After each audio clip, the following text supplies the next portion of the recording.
I'm Adina, your hostess and your resident medium here on this channel. That is what I do. I like to get that out of the way up front just in case I have newbies here. For those of you guys who are here for the first time, I'm so glad to meet you. Hi, I am a resident medium here. I do mediumship on my channel.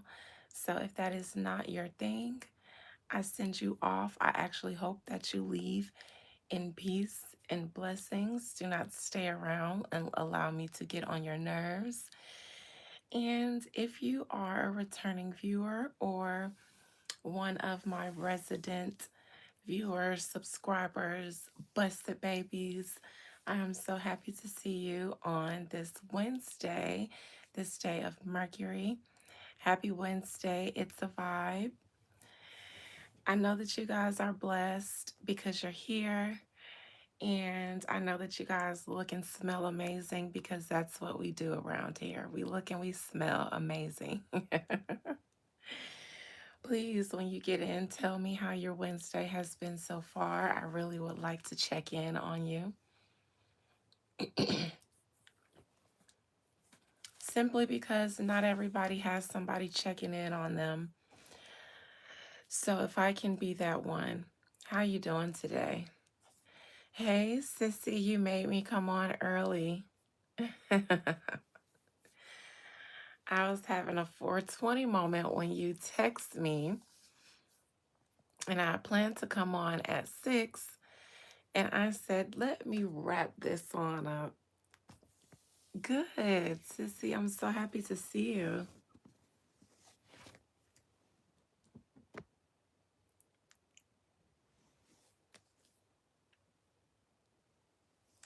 Today has been great. It's a vibe. Excellent. C'est excellent.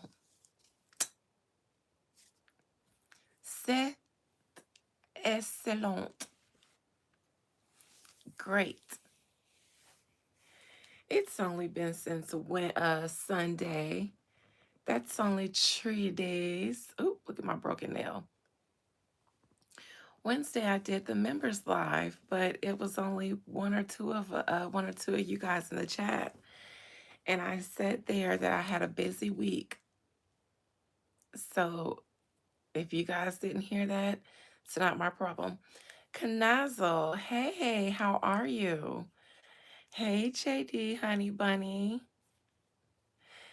JD, I absolutely adore that video that you sent me, vibing to my music. Y'all saying welcome back. I've been gone longer than this. I was only gone since Sunday. I didn't do a public live, but I did do a members live, reclaiming the prophecies on Sunday. And I let you guys know. Can I update Jamie Foxx? We'll see after I finish the Braxtons, if I have time. But I let you guys know that I had a busy week ahead. I have ceremonies every day this week, from Monday to actually Thursday. And I had consultations, and um, you guys already know that I'm preparing to put my client's property on the market because I brought you guys with me to the appointment with the listing photographer. So I had a lot going on this week, but here I am.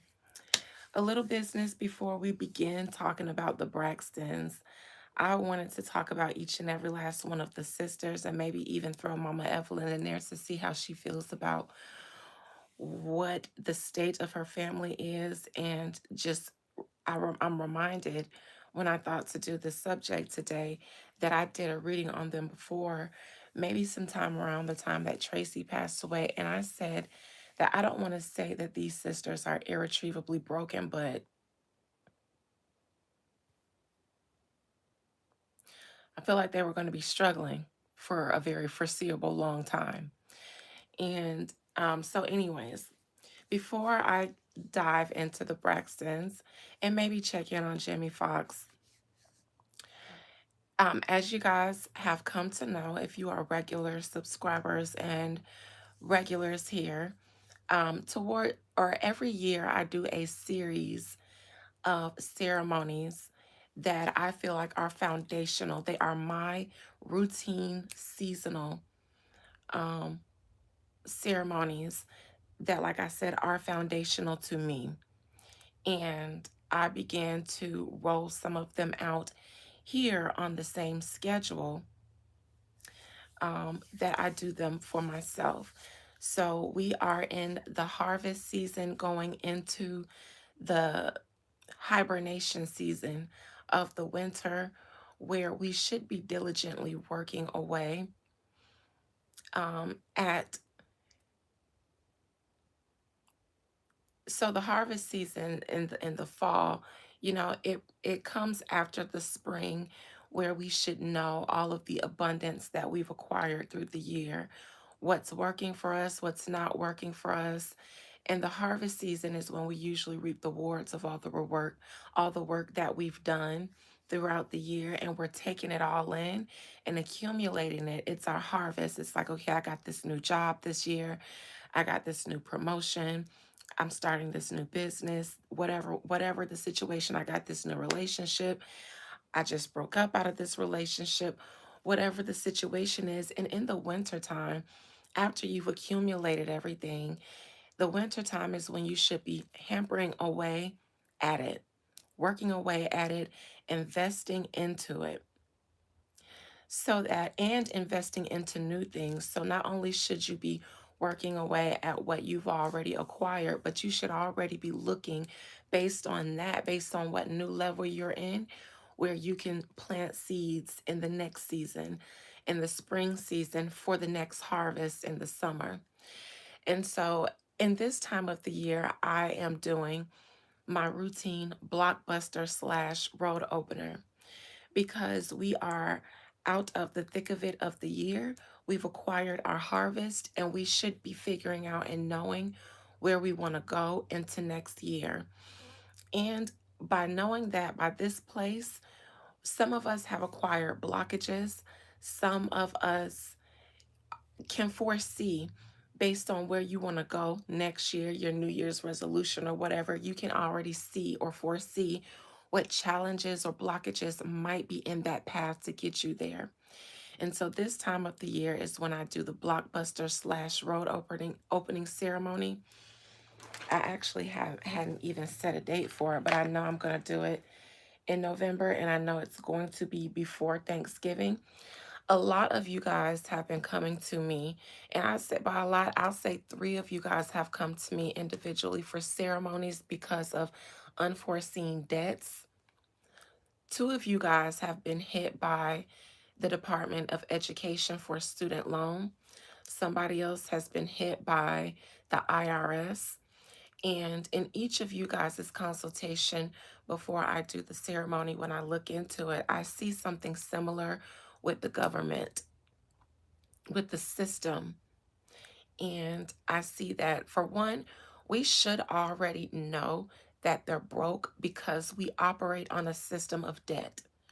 That is how everybody who has money, and even this country itself, which operates as a business, operates on a system of leveraging debt. However, what I see is this is a different kind of broke for them.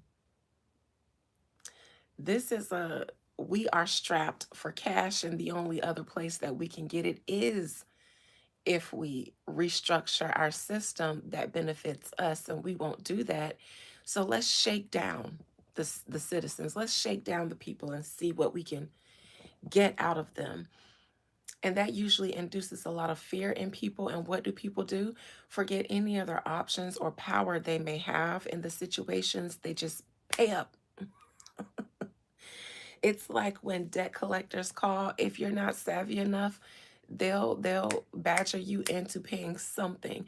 But by then, whoever you owe the debt to has sold it off to the debt collection. So whoever is calling you to collect, usually if they're not the people that you owe directly, it's because they've bought the debt. So you no longer owe the people who you originally owe, because they've purchased the debt from that company so that they can try to get it from you, try to get it at a reduced rate or something. But they've already bought that debt that you owe to that person. And in my eyes, shit. Shit. You bought it, so it's yours now. And I go and I do woo with my spirits on that basis. And the shit works. I go to my spirits and I say, excuse me. But if they calling me to collect because they purchased the debt from this company that I don't know them people, and they bought a debt, so that is their debt. That is their problem now. It's not mine, it's theirs. And isn't this a Christian nation? They say Jesus paid it all. So call him. Call him. Cuz that's who people call when they in a bind in this country. I mean, go to y'all God, and y'all God and Jesus we trust. So y'all go to the Lord and take that up in prayer, cuz y'all purchased that debt. And the shit goes away from me. Anyways, that's been seemingly going around. I love you guys too in Africa, Mike. So, anyways, I do this ceremony every year around this time. So, let me pull up my calendar. The Blockbuster slash Road Opener is upon us. It is a routine group ceremony, and the next one I do will be in the spring, on the spring equinox, and it will be the Crown of Success. So at the end of the year, I do a Blockbuster slash Road Opener to clear the way. In the spring, we do a Crown of Success so that we can crown ourselves with success, plant seeds. And in the summer, we reap the harvest. And in between there, I do fuck around and find out for protection. That's usually sometime in between the Blockbuster and the Crown of Success, just to shake off any negative energy or people that we may have lingering, shake them off, shake off that negative energy and send it back with a little extra funk on it so that they learn and they don't come back. Sissy, I just did a ceremony for you, but if you would like to join, you're more than welcome. Let me see. November 2025 calendar. Let's see when we're going to do this Blockbuster. And of course, all of my group ceremonies are discounted to $50 per person to participate.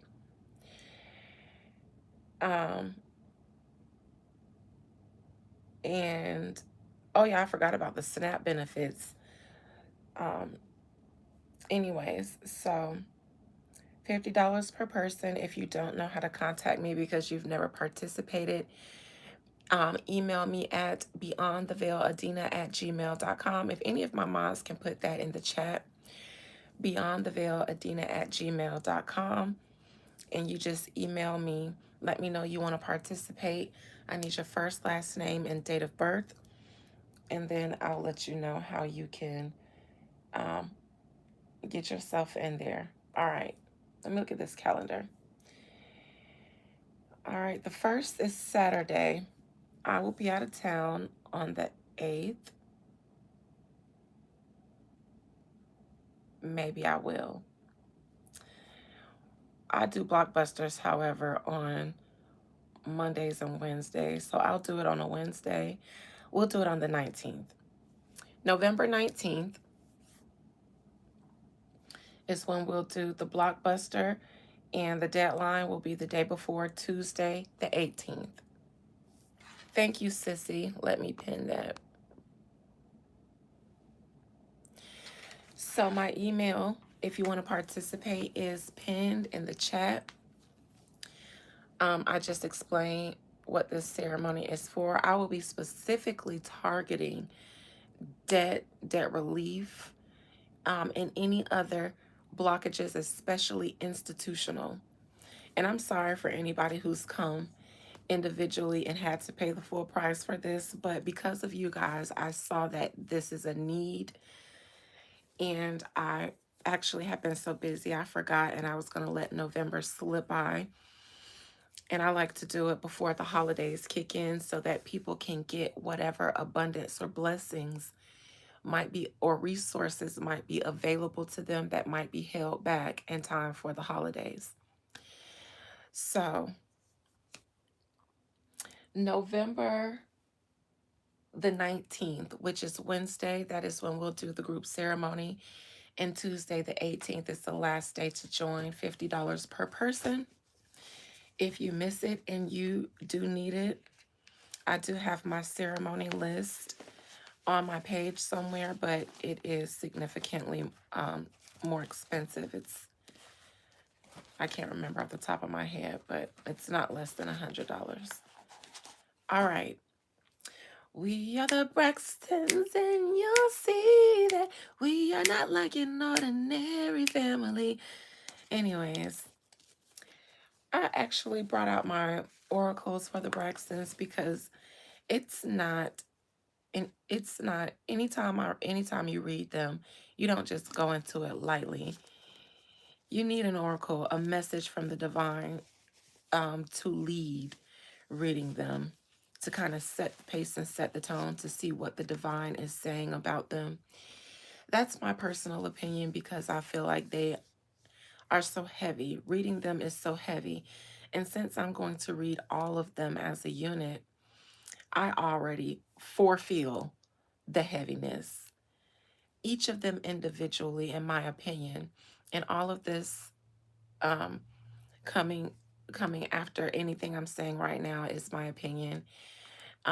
Each of them individually carry a heaviness about them, but then putting them all in one bunch, it's a lot energetically. And I just mean from somebody that reads people. Um, Even before Tracy, all of them have a sadness, and my concern is that each of them might develop um, in in a medical illness, and typically we do anyways as we get older, just because of the quality of life that we live here. But there are certain illnesses that can be avoided by doing a lot of release of emotional baggage. Um, and I feel each of them still in their belly carry a lot of it.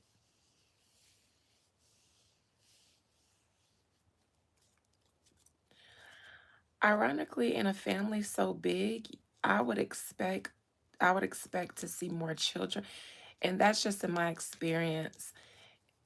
I have less. My parents had less. Out of six siblings, four of them, I believe, four of my mother's siblings are girls, and from there, the family tree has grown into hundreds just from, that group alone. We're large. So for all of them, for it to be what, five women, I would have expected to see a lot more children. And I'm not saying anything is wrong with that, but I do think that that has a lot to do with the space that their emotional baggage takes up in their womb.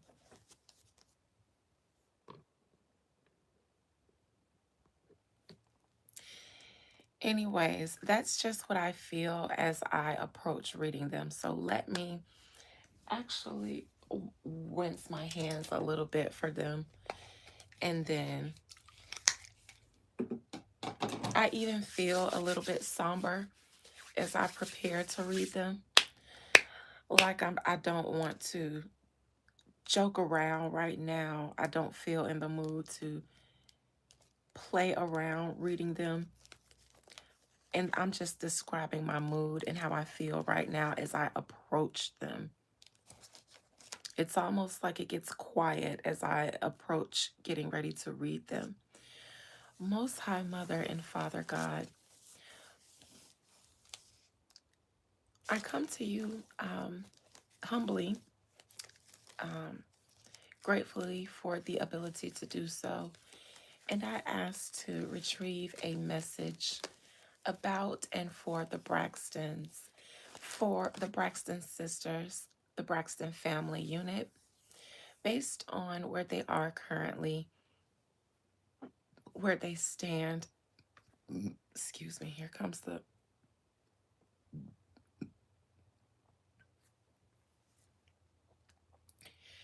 Based on where they stand currently as a unit, as a family unit, the famous Braxton sisters.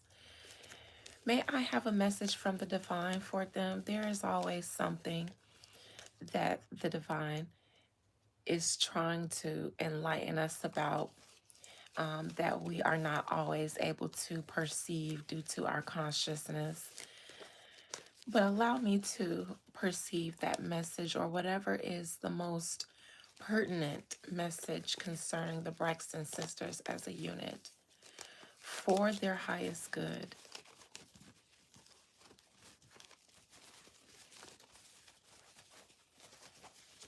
It's almost difficult to get the cards to straighten up.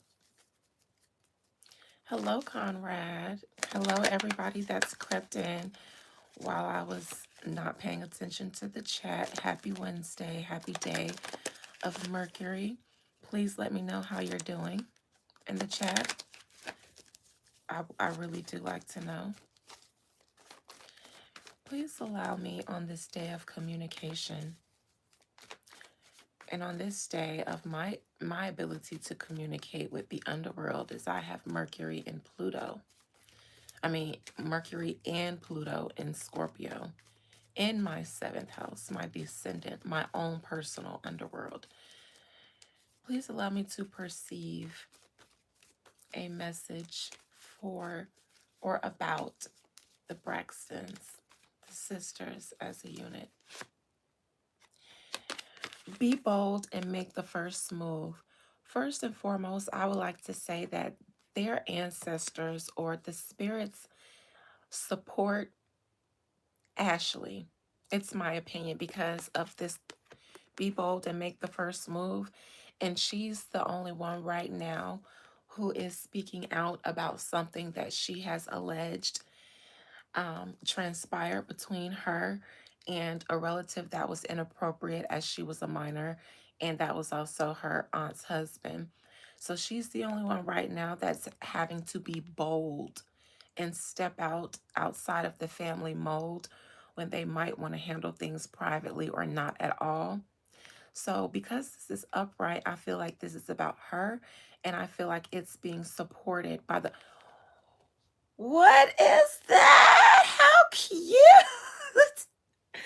The witchy kitty. That was fucking adorable. I loved it. What a pleasant distraction. Who said that? Is that Miss Thompson? Whoever said that, that was freaking adorable, and I love that for us, for me and you. I think the divine supports that. I think Tracy does.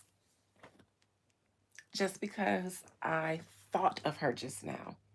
And in my mind, I hear her voice. And I can't make out what I hear, but it sounds supportive.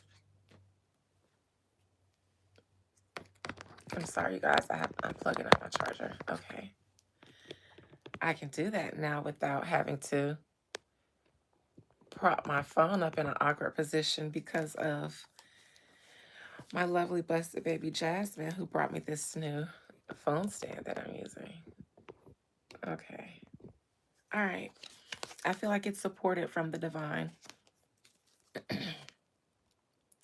Your dreams need a practical plan. I think that the problem, and this is a Taurus card, but that dreams part made me think of Pisces, and Tamar is a Pisces. And Tamar, I believe, I haven't seen the show, but I believe they just had a drama moment, and there was some accusations or like a beef between Towanda and Tamar, some accusations about stealing one's things and then one's man. And I think there had been a conversation about Tamar supporting Ashley, and I don't know if she brought her on the show because I haven't seen it, and I don't know if they discussed it on the show, but I think there was a desire to platform that conversation. And when I did read this topic, because I did read this topic when Ashley first came out, I said that she was going to be supported by a water sign that I assume was Tamar. And then the outcome was that that conversation wasn't over because it's been months since she first came out online and it was on the blogs. And then here we are months and months and months later, and it has become a thing again, just as I predicted. I think that Tamar wanted to platform that conversation or support Ashley publicly. And I think that the device, as far as the spirit or what is for the highest good of that family, as far as I'm concerned, in my opinion, as a medium and a reader, that is something that needs to happen. She needs to be able to come out and say this. She needs to, for her and for all of them. A new romantic cycle begins. This is the support between Tamar and Ashley. Now, Tamar said she wasn't aware of that situation, and had she would have supported her. So it seems that once she became aware, Tamar did step in to support her. And that is the new romantic cycle that began between Tamar and Ashley as a support. When the other sisters, the other aunts knew about it, but it had been a hush hush secret. Tamar said she didn't know, and she's the one who supports her. And the divine said that is just. It is just that Ashley has someone in the family with a voice that people can hear that will support her. It is just. See the scales of justice? It is just that Tamar is supporting Ashley because somebody, allegedly, somebody needs to. Luck is on your side, Ashley. Don't worry. The people heard, and I believe. I won't speak for the general public on this, but I believe personally. I believe even more so because of the stance, the message that is here as a reader. I can get behind what the spirits say. So I have to believe luck is on your side, Ashley. Now that the message is out because Tamar allowed or helped platform it and give it some form of um, legitimacy, or given you some form of legitimacy. She didn't give the allegation, she gave you and your position to allege these things legitimacy. That is the luck that is on your side because now the general public knows. And based on what we've come to know of the family, and Tamar has made her own allegations. Tracy has said that she has been molested by a certain side of her family. She didn't say which side. Not Tracy. Yeah, Tracy did too. So you're not unheard anymore.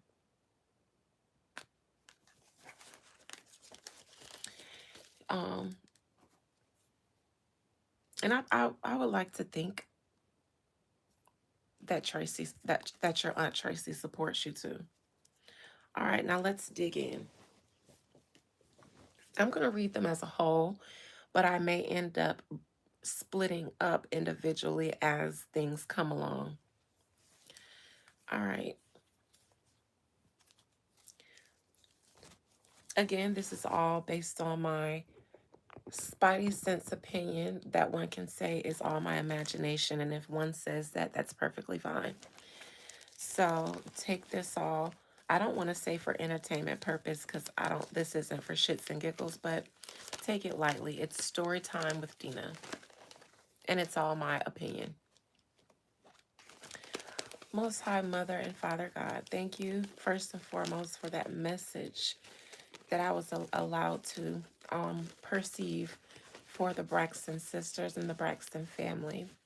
Please allow me to conjure up the collective spirits of the Braxton family currently as they stand where they are now as a family unit.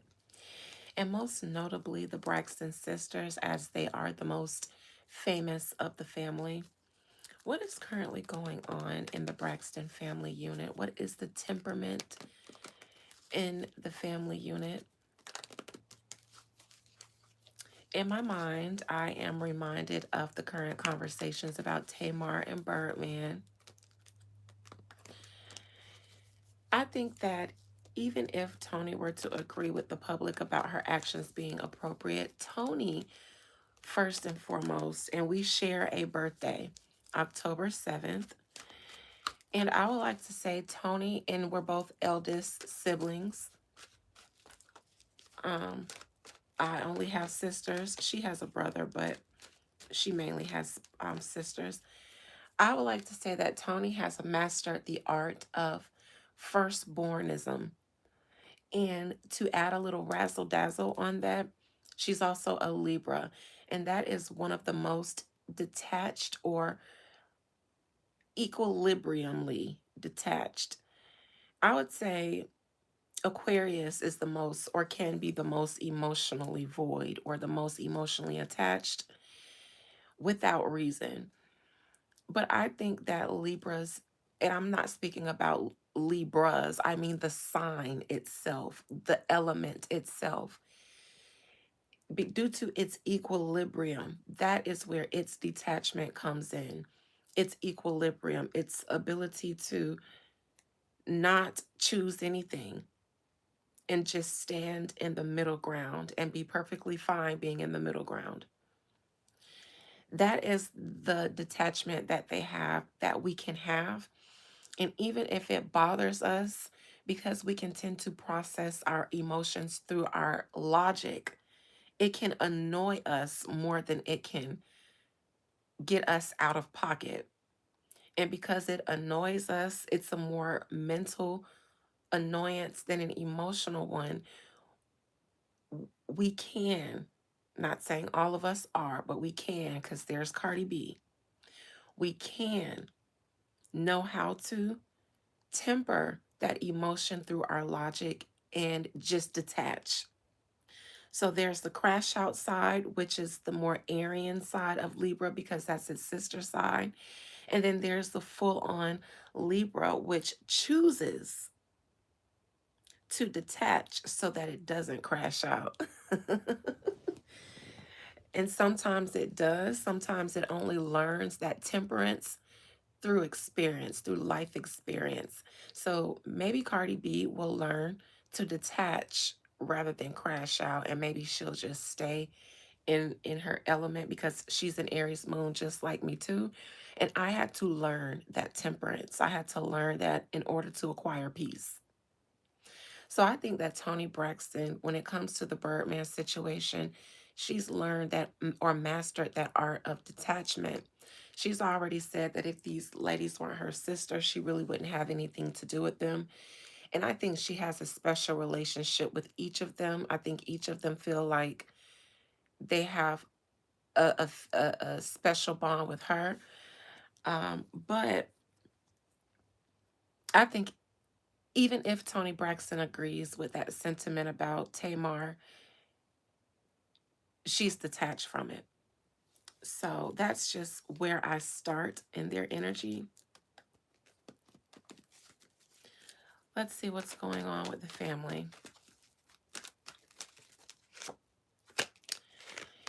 You know, this Two of Cups in reverse, there's a relationship, a one-on-one relationship that's obviously sour. This makes me think of Tamar and Towanda. And this is a water sign card. I don't know what sign Towanda is. She might be a Virgo. Or no, I think she's a Taurus. Anyways, but Tamar is a water sign. Nevertheless, they're the ones that are most notably distant as far as their relationship is concerned. Tamar and Towanda. I think presently all the sisters are able to see some kind of middle ground, and that might just be cordiality, except for Tamar and Towanda.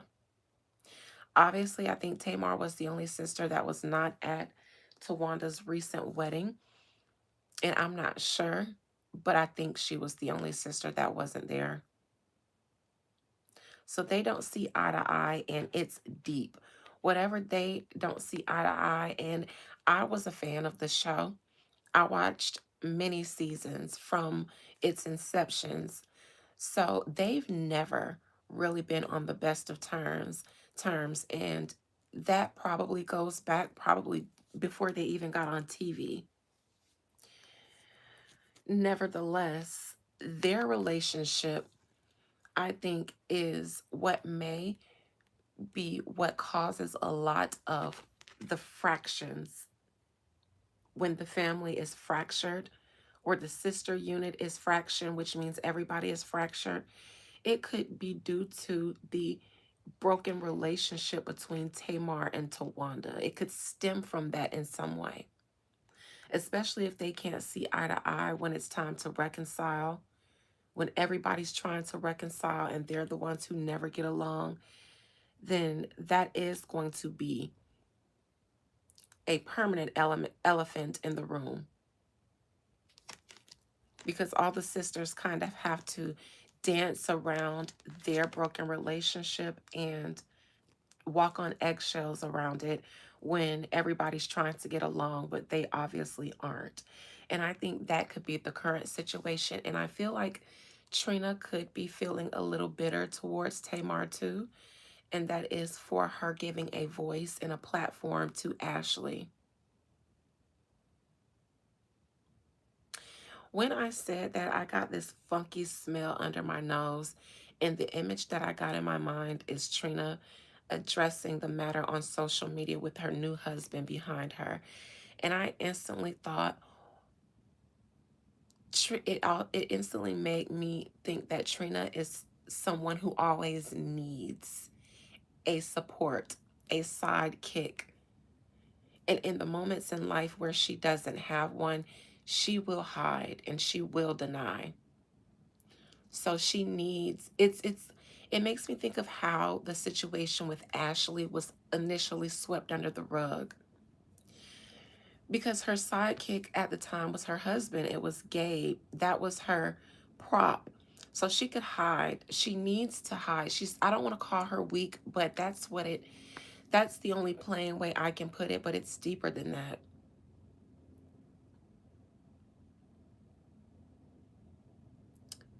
And then when Gabe passed, she had her sisters as her prop.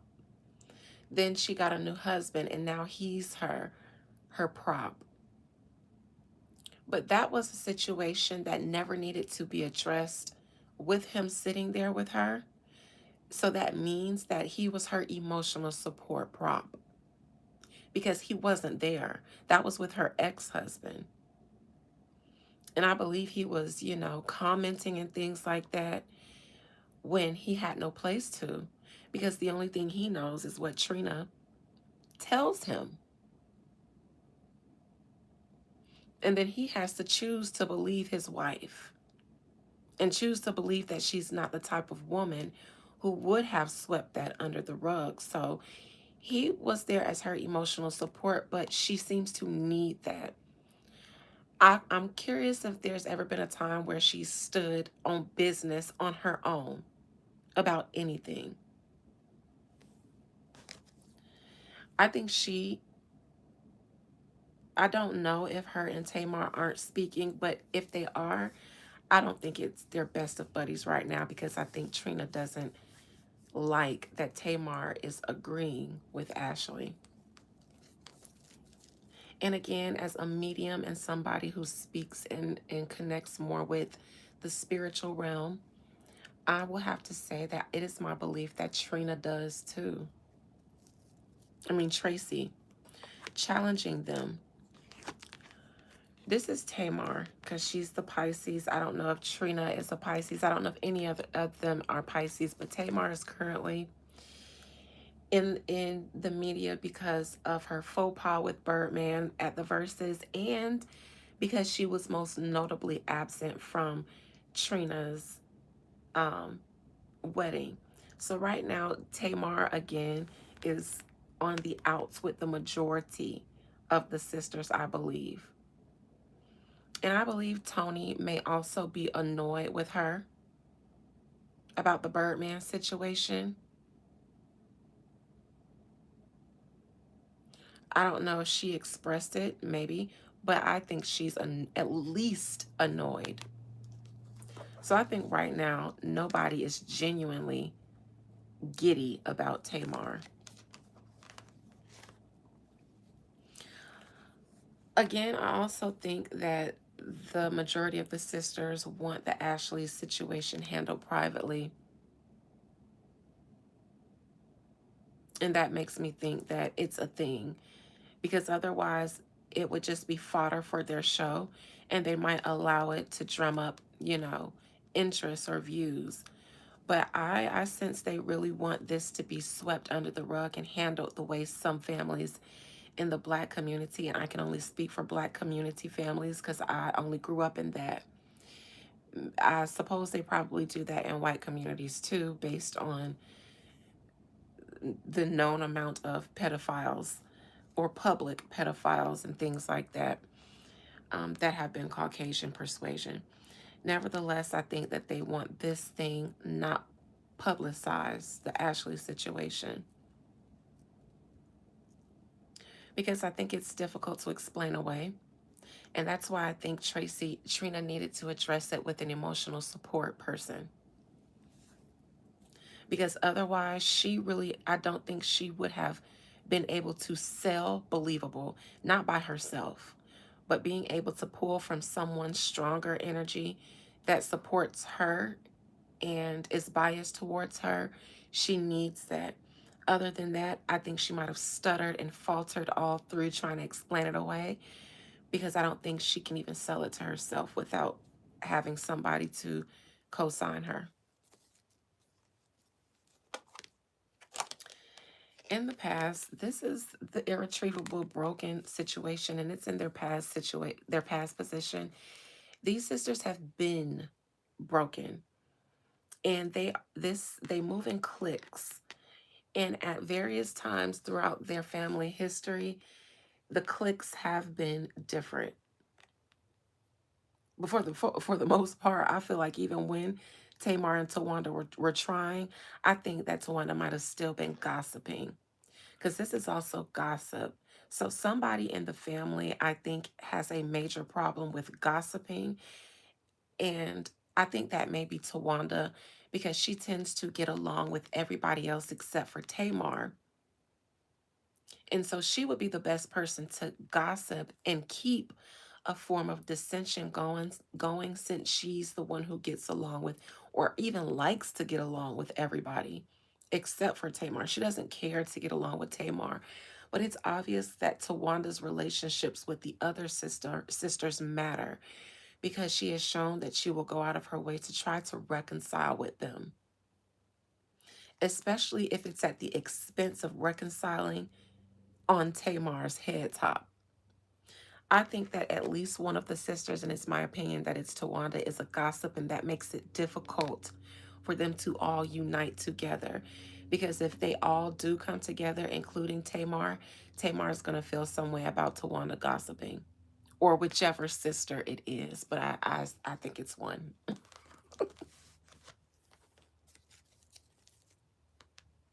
And isn't Towanda the secret squirrel? I mean, that sounds like a gossip to me. Page of Cups. Nevertheless, the conversation about Ashley shall not die.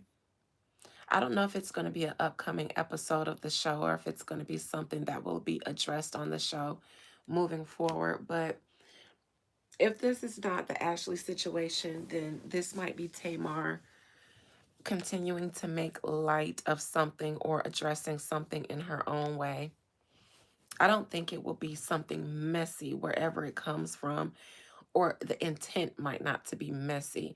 I think the intent would be to make something right, or try to, if this is not the Ashley situation.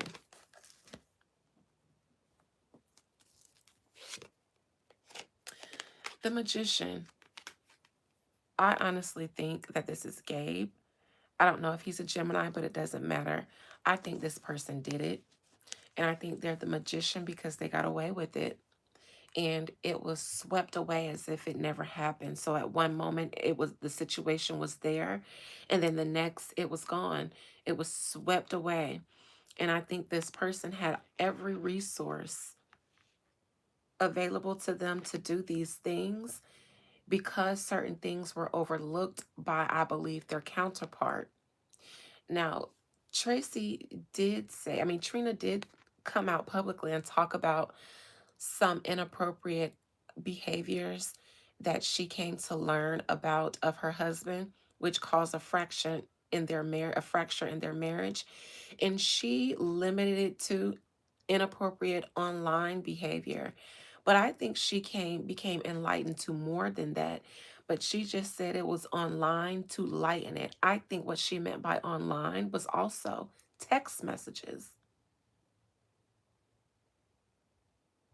I think she went snooping through his phone and saw that he was on certain sites.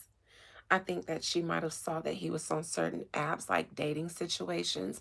And obviously, she went through his text messages too, and I think she saw inappropriate things there too. But only publicly did she say she saw an inappropriate online activity, and she saw him with profiles on dating sites with inappropriate pictures. I think that she saw something else too,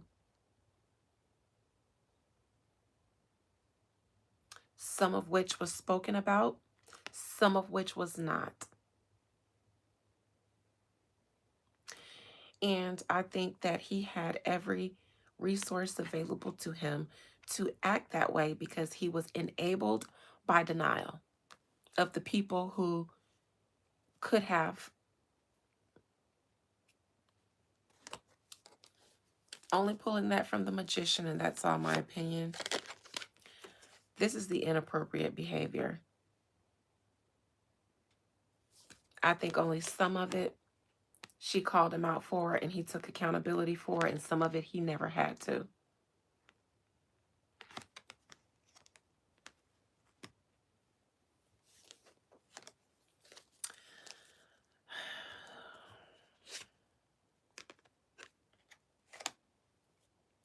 My personal opinion, and this is me stepping outside of my mediumship, good riddance.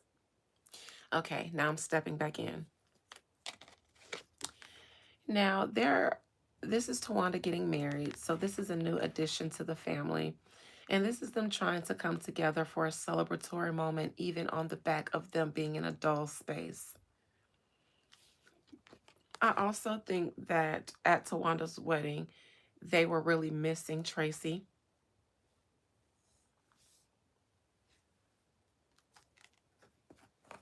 I think they really feel that void, especially at Tawanda's wedding.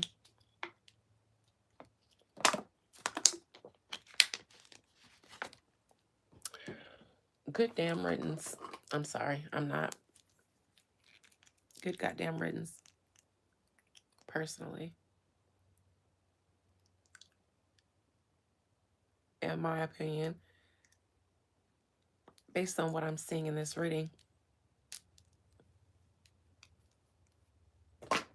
don't let the door hit you, or the good Lord split you. And if you know, you know.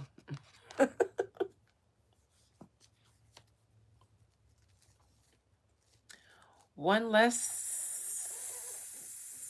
vulture that we have to worry about in the future, in my opinion. Oh, I didn't even see all of this chat because it was stuck on that pinned comment. Towanda is most like their mom when it comes to that kind of thing. Trina, the scary one for sure.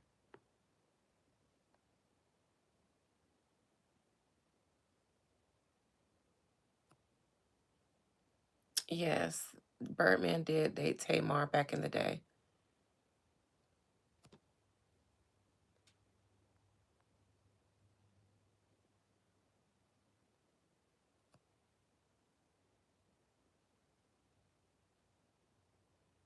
Okay. I'm sorry, I was just trying to catch up on you guys' conversations. Definitely a little slow, Miss Thompson. Okay, sissy, you said it. Weak as fuck. Okay, thanks. She's a Virgo. Tawanda's a Virgo or Trina's a Virgo? Thank you, Jamie. If you see my daddy, I don't know. Some people, thank you, Aubrey. All right. External. The people see the family as being exposed. And that brings me back to the luck is on your side oracle message when I was saying it's going to be all right, Ashley, because now that it's out, I think a lot of people might side with you. This is people feeling like something about a family secret, something that was kept secret about one of the gentlemen in the family. And look at this man. Think about what Gabe looked like. Dark hair, pale, lighter skin because he was Mexican or something. So this will be Gabe, and this is a secret that was kept. This is the miser card. So this secret was kept under lock and key. Not just swept under the rug, but kept under lock and key. And people see that that is being exposed allegedly about Gabe. And people see it as something that the family didn't want out. So the people are not dumb, deaf, or blind. Thank you, Mike. Hopes and fears, and what's most likely not going to happen. The whole world will still know the Braxton sisters and the Braxton family off the strength of Tony the Braxton. However,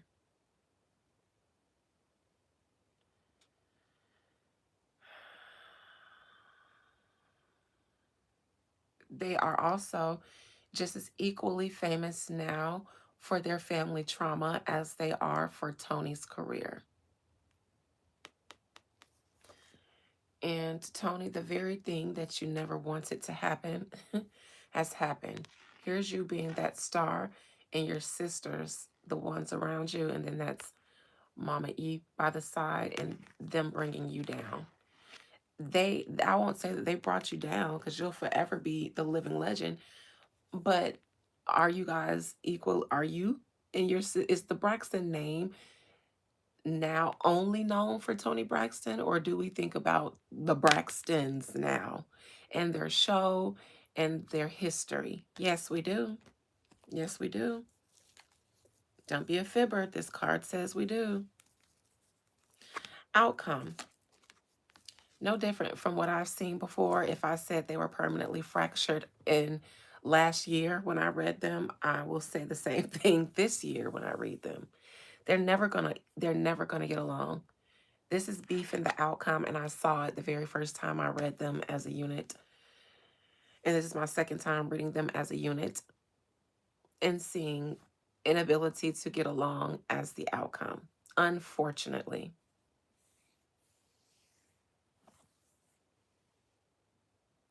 This would be finally making way to some peace. And this would only happen if everybody came to the truth about Gabe, I believe. But as long as there are those who want to keep the truth, keep these swords in a downward position, then this Gabe situation has opened permanent scars. And it's because of some of their inability to acknowledge it and get behind and support the allegations. There are some who do, and there are some who don't. And I think that is the problem. And I think that those parties who don't, now that they've publicly taken the stance that they did, they will forever have to keep that stance, especially since they're married and they don't want their new husband to look at them like that. So one party has to continuously say, this is blown out of proportion or it's BS. And then there's another party who's also going to say, I'm standing on what happened. And then there are those who say, and I stand behind her.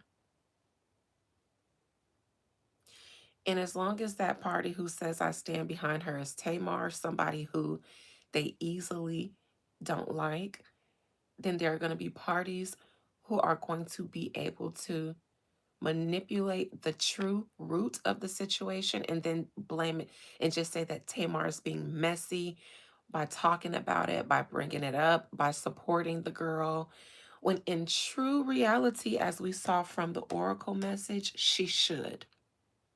And that's probably why that message came out, because I think that because of this situation, it's another rift that is not going to heal anytime soon for them. Let's clarify that.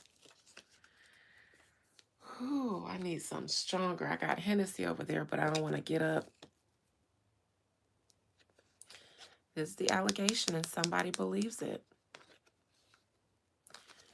Talking about this person, we shouldn't be able to discuss it and build up on it because that person ain't here. When that person said something, you should have believed them back then. But you let them get off, and y'all swept it under the rug by not saying anything. When you saw the messages yourself and saw that they were inappropriate, you saw the messages yourself. Now, I don't know if that's a conversation or an argument that they've had amongst themselves, but that's definitely what I see being said on the bottom of this deck, is that you talking about don't say nothing because that person ain't here to defend themselves, but the allegations came out when he was. And that person did say something. It was brought up then. So what's the problem with it being brought up now? Because y'all swept it under the rug then. Allegation came out. Don't do that though, because this person ain't here. But he was when it first came out. He was alive and pumping. Might have been a little sickly, but when the allegation was first made, and you should have charged at it, but you was weak, slow, and wanted to keep it quiet. You and the other sisters who knew. Because you saw some stuff in his phone, all right. And the online dating apps and pictures wasn't. That main thing you saw, though, was a person. Allegedly your niece. And you supported a child. Allegedly, though. That's on the bottom of the deck.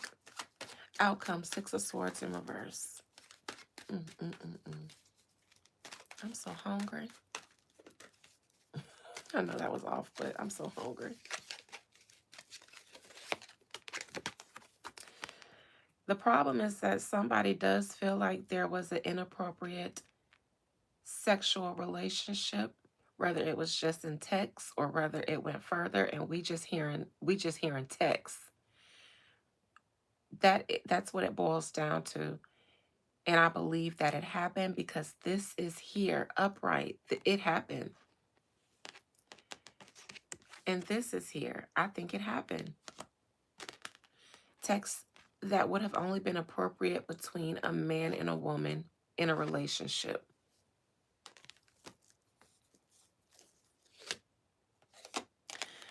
Somebody was being a little freaky, very inappropriate amongst dating apps, amongst naked pictures on dating apps. I think they were being inappropriate with a child, allegedly. Allegedly, I believe. It's my opinion.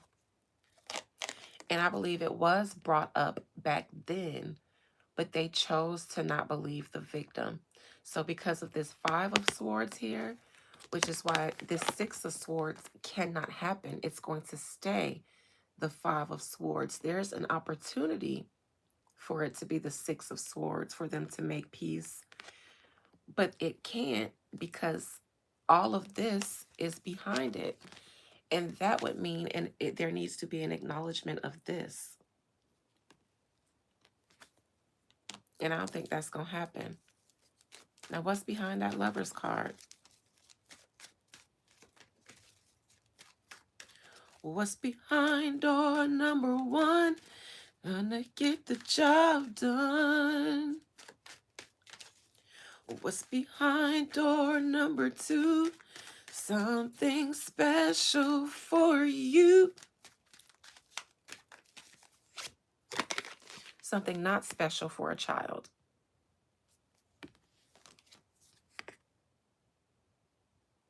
This is what makes it inappropriate, because it should have only taken place between a grown man and a woman, not between a child.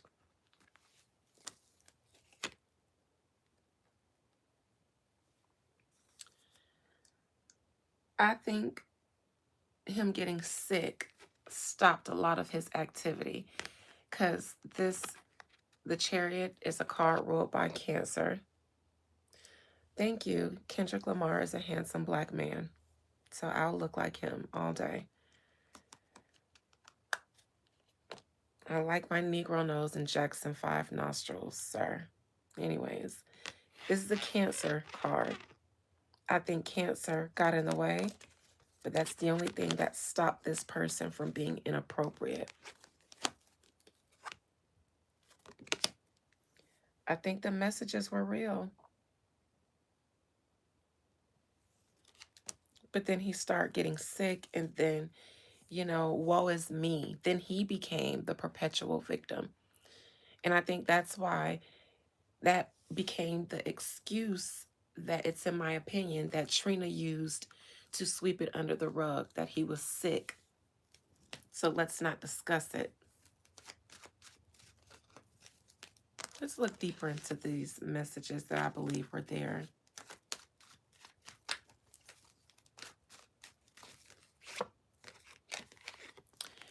All of them were probably very damning to him, especially because he was an adult. So I believe they were initiated by him. I think she may have only responded, but I think all of them were initiated by him.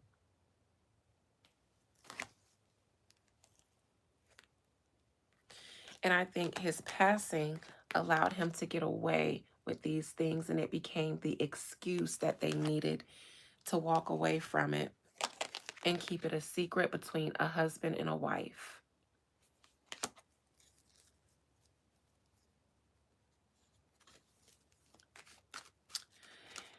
Near future, Page of Cups.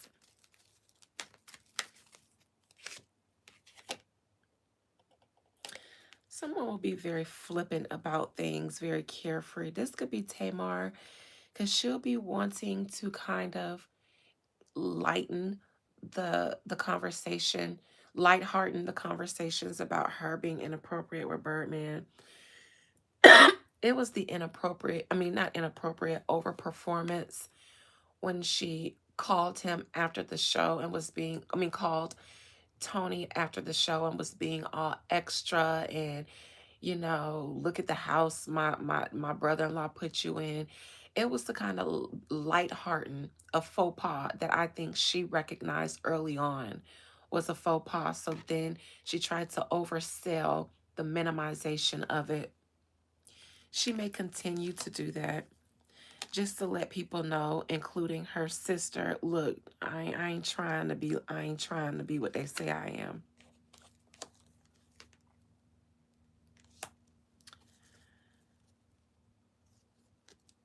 I definitely see an overselling of something, but there also might be some good news coming out for someone. No, I think that's an attempt to continue overselling, but it's not anything harmful that she's doing. Like, I get why she would be doing it. I think I don't think that she was trying to be inappropriate. I think that she was being extra. And then it came, and I think by her being extra, it came off as inappropriate to the general public. And now I think she's overselling, trying to minimize that, trying to, clean it up. And I think that's harmless. So I think whatever she'll be doing in the future, I'm going to say it's harmless in her attempt to make, clean that up and make things right with her sister. The problem is, though, why Tony wasn't there. And I think that Tony wasn't there because she did not want to have anything to do with that crowd. Seriously. Wife was away, but I don't think it was for work. I think she didn't want to be around that thug crowd. And that could be why Tamar felt the need to support him because she knew her sister was too bougie for that. And she might feel like, sis, she might not say it, but she might feel like, sis, you're supposed to support your man. And you married a whole OG, a gangster. So I think she might have thought, well, let me go and support him because even Birdman might notice that, Tony is too bougie for that. And he may have asked her to come, but she may have, tried to lie her way out of it. Oh, no, I don't feel good. I'm not feeling well today. I'm going to stay home. And they all might be used to the Tony Braxton way of getting out of things.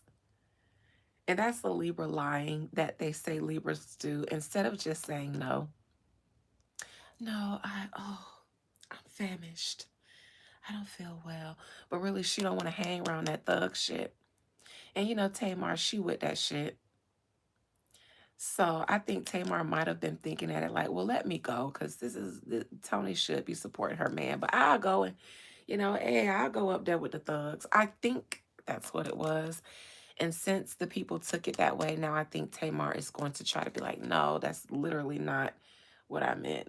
So let me try to just oversell making it right. So I'm going to say I don't think that Tamar was being inappropriate with Birdman. And because of their past, she has to oversell it. So that's why she was doing the most on the phone with Tony after the verses. Because it was really extra, but because of their past, she has to do the most to be like, hey, I promise I don't want my sister man. Because we did have a past, but I promise it's nothing. See? I promise. See, let me call my sister. Hey, Tony Braxton Birdman. Brrr. Hey, you see that big old house? Everybody that he put my sister in, Mrs. Birdman. Brrr. You see that big old ring? You see this? That's my sister's husband, not mine. Yes, Tony the Braxton. Brrr. So she has to do that.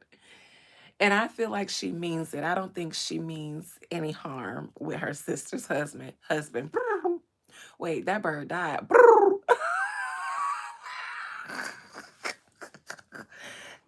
That bird was dying. I had to do it again.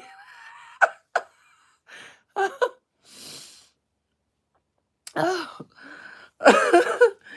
I promise I don't want my sister man that I already had. Listen, if you come from a family that's got a lot of women in it, I me and my cousins, I done passed listen, the way I see it, if I don't know when it comes to me because I have a family full of a lot of women and a lot of cousins, and we're a lot in the same age range. And in our teenage years,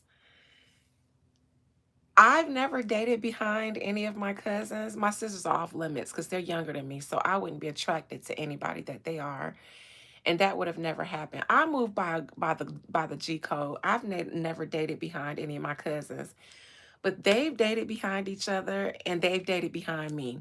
And I say dated loosely because the women in my family are G's. So we wasn't out there catching feelings for every old body. And so if we was dealing with a dude and he checked out here it might have been a situation where it was like, hey, go ahead mess with him because he got this, he a simp, he'll do this, he'll do this. He eat booty. He eat booty and take you shopping. Bet. We might have put each other on to some people. Like you might have thought that this woman was randomly all up on you, but then later on you find out that we related, and you might have still thought that you was the man and just bagged two cousins. But in all actuality and factuality, one of us might have been like, hey, it's this dude that I don't talk to no more, right? Because whatever, whatever, whatever. But hey. So this way he be at this, this, and he gon' do this, and this, because when he see you, because he a duck, he a simp, so he gon' He gonna bite and all you got to do is and then cut him off. We've done that before. The same way some men have ran through women, we done did the same thing. We done passed. Yes, JD, I don't even know what ritual you talking about, but you're welcome. I think I do a fast money ceremony for you for something. Did I gift you? I don't know, but you said the money been flowing. I don't remember, but you're welcome. I'll be doing ceremonies almost every day out of the week. So I don't even be knowing. And sometimes I be gifting. I gift somebody something at least. Okay, the fast money. Okay, good. Glad it's working. And it's been fast. Hey, JD said it's been fast, baby. You're welcome, honey. That's what the fast money ceremony is supposed to do. It works for me the same way. If I'm in a bind, Nate, I don't go to these ninjas. And that's why instead of y'all letting these niggas tear up y'all walls, cause y'all be in a bind, Nate, how about y'all let me be Nate? How about you just come see me? Not saying I'm gonna gift y'all, but you spend a little and you get a lot. And so, because I got to buy some of your materials to do the ceremony and I got to pay for the labor. And by labor, I mean the spirits. I got to pay them back. But don't be letting these men tear up y'all sugar walls. Come see me when you in a bind, Nate.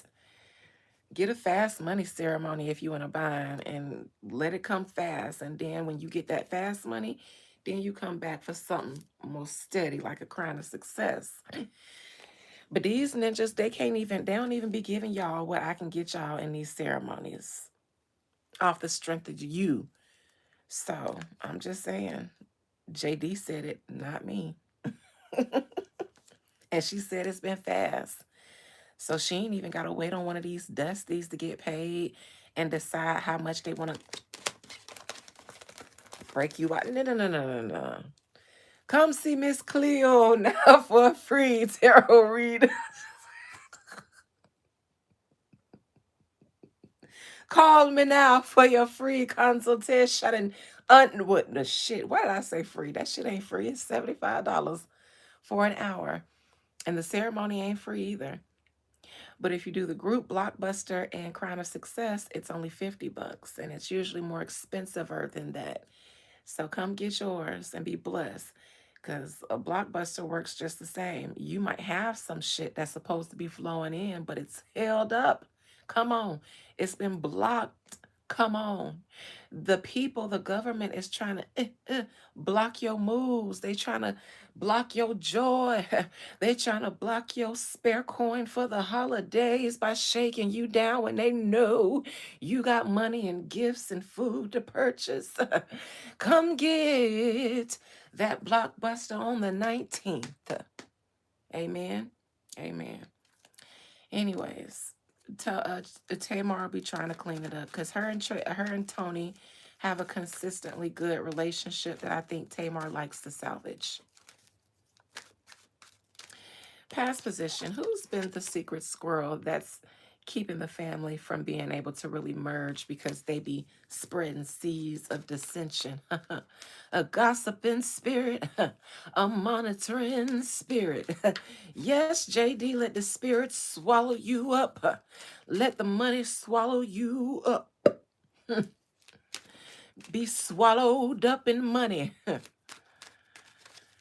Now, who is the monitoring, gossiping spirit that's sowing seeds of dissension among the congregation of the Braxton family values? Won't she do it? Come on now, JD. Ha ha. I know somebody in here in the spirit. I know somebody is in here in the spirit. It benefits someone every time they're making progress. Somebody comes in, a 3 and a 3, a 3 and a 3, a 3 and a 3, a 3 and a 3, a 3 and a 3. You know what this tells me? This is a click and this is a click. Every time the sisters come together, they don't just come together, they come together. Every time they start making progress and progressions, start making movements in their bowels. Lock the doors, goddammit.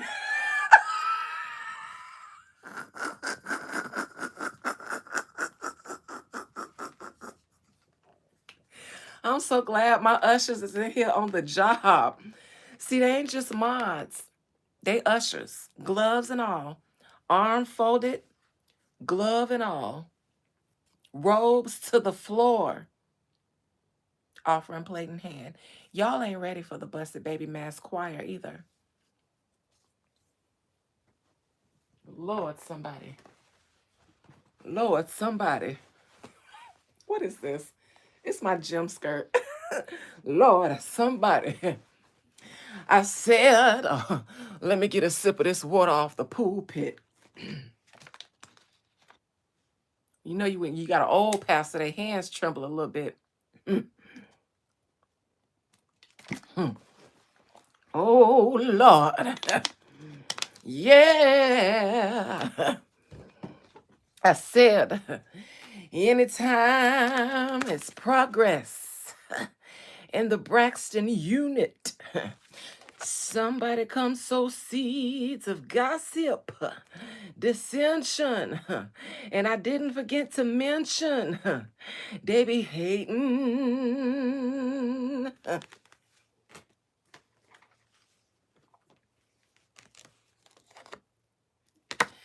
Makes it impossible for a successful reconciliation, and it's usually, everybody's usually on board, and it's usually one person that's out, and Tamar is usually on the outs. So they can all usually come together at the expense of Tamar. Who said Towanda was a Virgo? Here is a Virgo. Bitter, vengeful, bitter and vengeful. Somebody who can hold a grudge forever.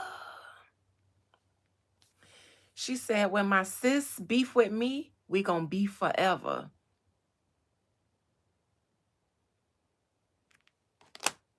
Towanda, is this you?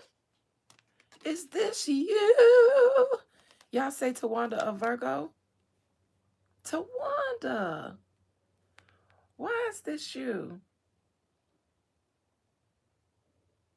Come on now. She did. I like that little song. Ran down on a bitch twice. Ran down on a bitch twice. Doing my Master P march. Ran down on a bitch twice. If a bitch beef with me, she gonna be forever. Is that how the song go? All I know is if a bitch, because I agree with that part. As she is my Libra sister on that. If a bitch beef with me, we gonna beef until I get tired, and that might not be but for forever. I might never do that.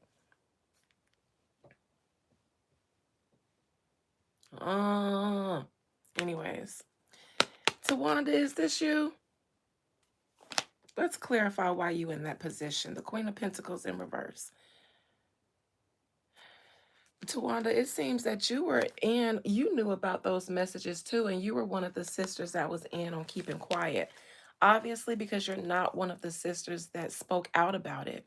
So anybody that did not speak out about it obviously was in on keeping it quiet, except for the parties who didn't know. Now, Towanda, I want to see why you in reverse like this, because that can be a very grudgeful, vengeful person. Very petty. Y'all think about a Virgo. They already petty upright. They can already be petty. In reverse, though,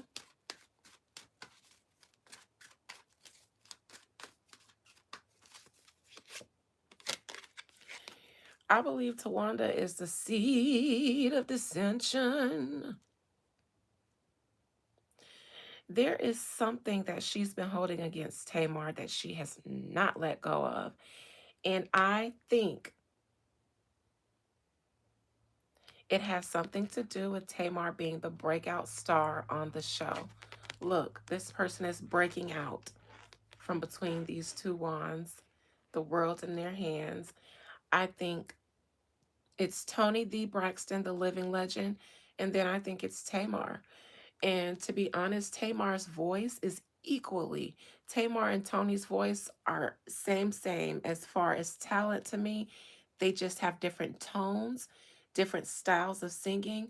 But if you ask me who sings better, neither one. Both of them. Both of them. Both of them sing down, down, down. Sing down, nasty down. No, Tony's voice is not better than Tony.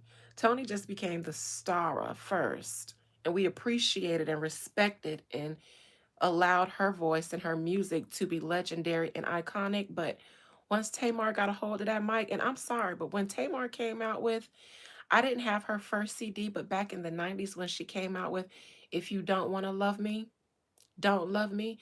If you don't want to love me, don't love me, don't wanna touch me, don't touch me, 'cause I don't want you to do anything that you don't wanna do. And if you don't, that song went platinum in my family. Me and my cousins, oh, we went up for that song. Oh, when she on the bridge, when she hit that high note at the end, that is when we knew that Tony was not the only Braxton. I knew back then, because honey, I'm an 80s baby. So I've been around long enough to appreciate and to know some of these things. I knew back then about Tamar the Braxton. The problem is Tony was still doing Tony. And that song did sound like a Tony song just because of the register that Tamar sang. Stood by to see you just the other day, and I want to say that I finally realized it gave too much Tony while Tony was still doing Tony. So that's why Tamar couldn't flourish back then, but then she got her moment. And so I think that's the problem with Towanda is that Tamar was the other breakout beyond Tony. And I think Towanda would have been okay had it been nobody but Tony. But to see somebody else just means that there are others, but not her. Y'all like that Love and War album, but it was Calling All Lovers for me. No skips. A couple. But Calling All Lovers, oh my God. I played that out. I remember the era I was in. I was working my first big girl HR job. I would play that for hours and hours and hours on my computer over and over and over. Um, Circles was probably my favorite song off of that. And it's another couple, but Calling All Lovers did it for me. That was the album that did it for me from Tamar.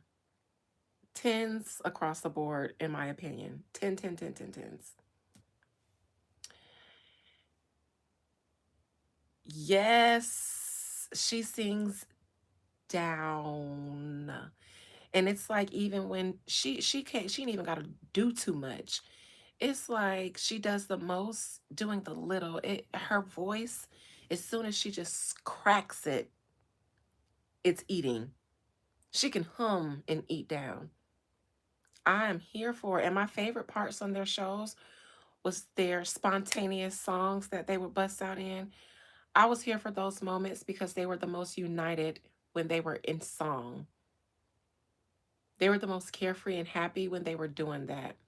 So I like that. But I think that she didn't like because that just shows that it's okay if it was just Tony. She had already gotten used to the idea of Tony. And because Tawanda seems to be a little bit bitter and jealous naturally, she can stand Tony, but nobody else, because it's like then that means that there are others who are talented or that were chosen, but not her. And for it to be Tamar, somebody that they all kind of don't mind not liking, they already felt like she was spoiled. They probably didn't like the fact that she married into wealth with Vince and had a fabulous life. And they had to go shopping in her closet and, borrow from her and stuff like that. Even when Tony was on the down financially, she probably didn't like that. Definitely didn't like it when the show came out, and they probably thought now everybody's going to hate her as much as we do. But she broke out, probably didn't like it when she took off with the music career. And now we still know Tamar for her music just as much as the show. So that means she successfully launched a career in music for herself. If we are sitting here standing her music and talking about the albums and the songs that we love of hers and not just the show. I think that is the root of Tawanda's jealousy, her issue.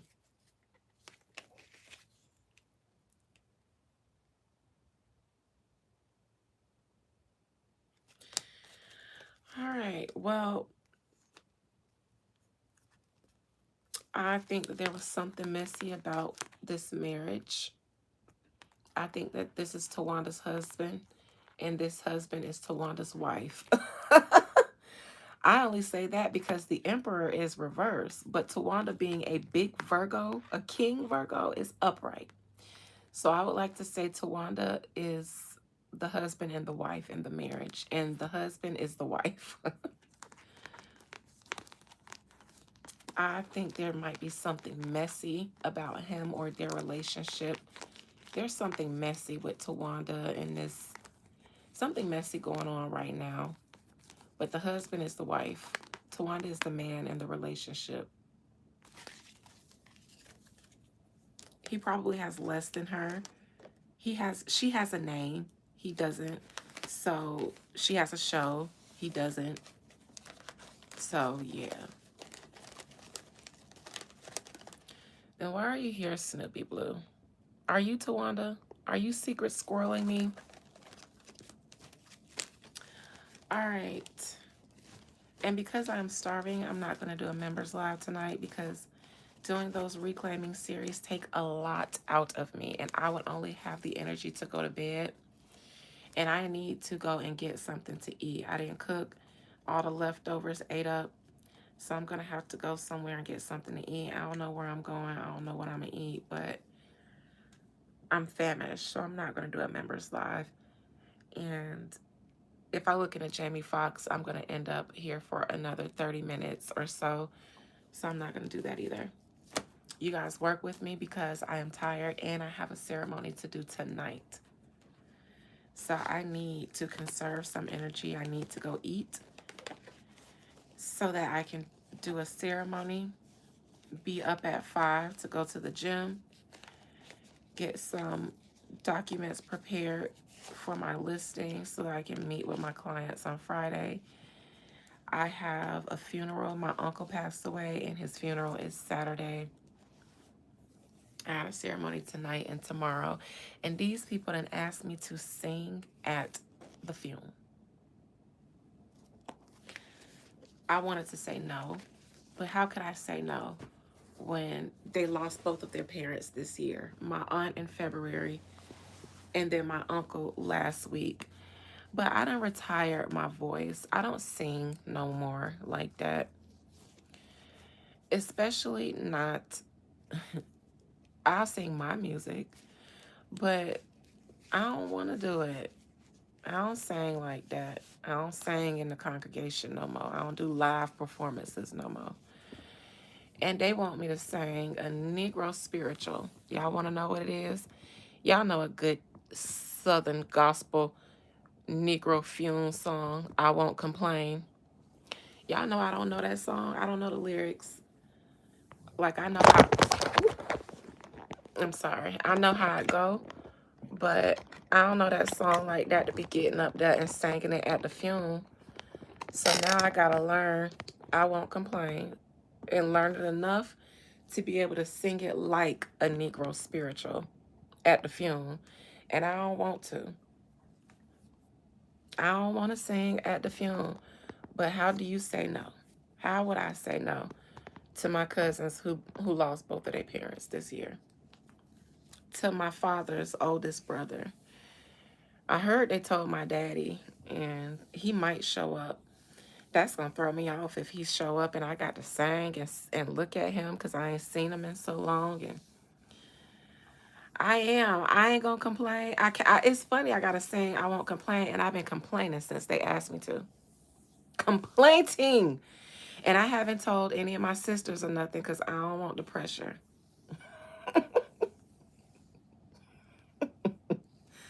So they're gonna be so shocked when I get up there because they ain't heard me sing live in years. They've heard my music that I put out, but I ain't sang in front and did a live performance in a long time. So they gonna be like, "Why you ain't say nothing? How you just gonna get up and perform and ain't tell nobody?" But child, I'ma complain up until I get up there and sing. I won't complain. I'ma complain on the way there.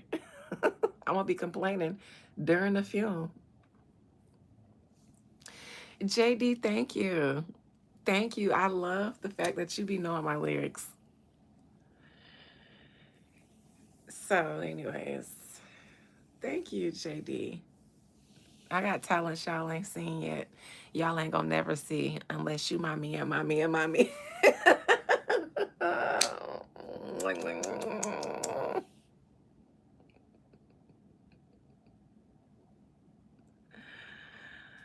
Yes, my auntie said that I'm the most talented of all her nieces and nephews, and she is the elder of the family now.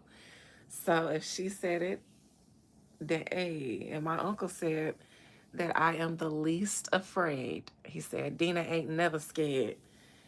And I appreciate that too, because I be nervous of myself. That's what my little sister used to say. I'm nervous of myself. I be nervous of myself, but you won't know, bitch.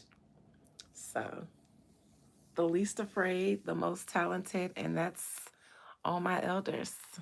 What can I say? Probably the second favorite niece too. The first is my cousin Cookie, and she's the favorite because she was the first. She's the first of any of my aunts and uncles' children. She's the first of my mom's siblings' children, and she's probably the sweetest and the most dangerous. So we love her for many reasons. She has a great heart and deadly hands. They should be registered. And then I'm probably the second most beloved because I'm also the sweetest. And I am the family historian now. I'm probably the glue. I'm the glue. I get along. Everybody gets along, but everybody will rally around me. So when it's time to get the family together, I'm usually one of the first to be called, if not the first. And I am one of the best cooks. And I'm probably the most supportive of everybody, the most dependable and reliable, the most loyal, and I'm the most funnest. I'm the funnestest. I'm provocative. I get the people going. Anyways, enough about me. And when my grandfather passed away, I found out I was his favorite. Not when he named his boat after me, because I came into this world with I grew up and came into this world seeing a boat in my grandparents' yard with Adina on the side. And I'm not even the first or the last grandchild. I'm just his baby girl's firstborn. But when he passed away, and I was by his side when he took his last breath, me and my mother, I told y'all she pulled his tooth and he died. He was 94, and it was this tooth that she couldn't stand because it was just there. And most of them were gone, and it was loose, and she had been bothering it for the 2 weeks that hospice was doing in-home hospice care with us. And every day she was like, I'm gonna pull that tooth. I don't know why it bothered her so much, but Every day when she would brush whatever teeth and gums were left, she'd be like, I'm going to pull that tooth. I swear I'm going to pull it. And we were literally sitting next to him. And the hospice nurse had already came the night before and told us that within the next 24 to 48 hours, he was probably going to go. And so I was like, Mom, I'm just sitting on the side of him, like, Mom, leave the tooth alone. Leave it alone. Why does it bother you so much? Cause it's just there. And she was wiggling it. And she said, I'm finna get it. And she plucked it right out. And he said, I can laugh now because for one, I talked to the dad. I've seen him since then. He all right. But that's literally how it happened. She plucked it right on out and he said, and I sat there because I was like, and I put my hand over his nose. I was like, wait, oh my God. And she said, oh my God. And to tell the honest truth, sometimes I have inappropriate laughter. I do.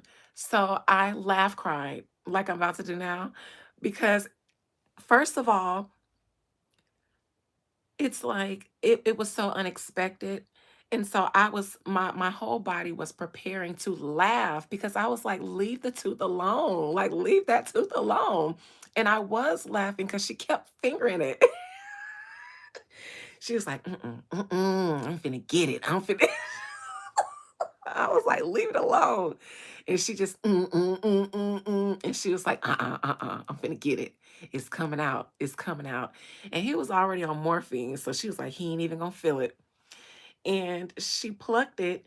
And I was getting ready to laugh because she plucked his tooth out. But then, and so I did laugh. I did. I was laughing and crying because I was like, wait, he just died. And you killed him. And I did laugh because she said, oh my God, I killed my daddy. That was probably her own nervous reaction. She's an air sign, I'm an air sign. So the emotion, and she's an Aquarius. She has several, she has a stellium in Aquarius. So that's what I'm talking about. The lack of emotions between an Aquarius and a Libra. She was like, oh my God, I just killed my daddy. And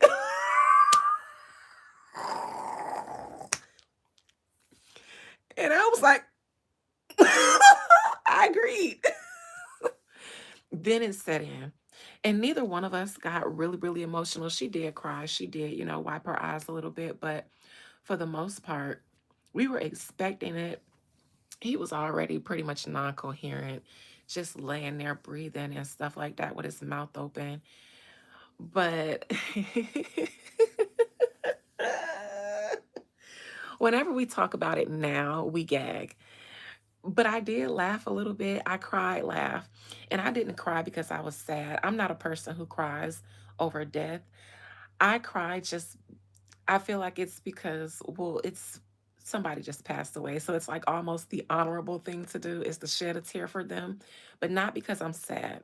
I'm never sad. I'm usually expectant because I see them within the next 24 to 48 hours or 72 hours in my dream. So I'm usually expectant. I've never been one to mourn the dead. I mourn the living. I think I cry because I know that a time of mourning is about to come. A lot of people are about to come over and be crying and stuff. So I guess it's the empathy, the empath in me. Everybody else crying and sad. So then I might get a little emotional, but it's not because of the death. It ain't even tears of joy. It ain't, it's usually because everybody else be crying and sad. I only cry when I'm upset and I'm frustrated because I can't react the way I want to. When I have to hold back that Aries moon crash out, if it's bad enough, if I really, really, really need to crash out, then I might cry if I can't. Because I did that recently with the mechanic and I wanted to hex him so bad, but I don't just resort to doing stuff like that, but I wanted to hurt him. Like sometimes I get so mad and the things I be thinking about, they be so violent and evil. And I just sit there and cry because I can't do it. Like I can't go to I can't because they're illegal. So I will cry out of frustration when I can't take out my anger the way I want to. It'll just come out in tears of frustration because I'm mad and I can't crash out because it's irresponsible to, but I want to so bad. Yep. I also shed tears in like meaningful moments when I'm overwhelmed with, love or appreciation or depending on how big a goal is that I accomplish. No, I don't even cry about that. I do a little dancey dance and get back to work. Yeah. All right, so that's that with that. I'm hungry. I got a ceremony to do tonight. So I'll catch up with you guys tomorrow. I'll stop in tomorrow. Maybe in my members live. Actually, I will stop in for my members live, not on my main platform. So, members, see you guys tomorrow for Genesis 5. And I'm excited. I just wish I had more energy and more time this week to do the live after this live like I usually do. But I'm booked and busy. Okay? Okay. Just a reminder, the group ceremony, Blockbuster slash Crown slash Road opening is taking place on Wednesday, November 19th. The last day to participate is Tuesday, November 18th. And my email is pinned in the comments beyond the veil adina at gmail.com. If you would like to participate and you've never reached out to me before, the rest of you guys have my number and y'all usually just text me. Um, so do that. And participation is discounted to $50. Anytime I do a group ceremony, no matter what the ceremony is usually priced at, if I offer a group ceremony, it's always going to be $50. So that is on November 19th. I'll give another announcement maybe every live because people always be like, I didn't even hear about it. I didn't know about it. When did you announce it? So I try to do it every live I do in between now and then so that the people who don't catch this announcement will catch one of them. All right. Love you guys. Bye. JD, don't worry about it.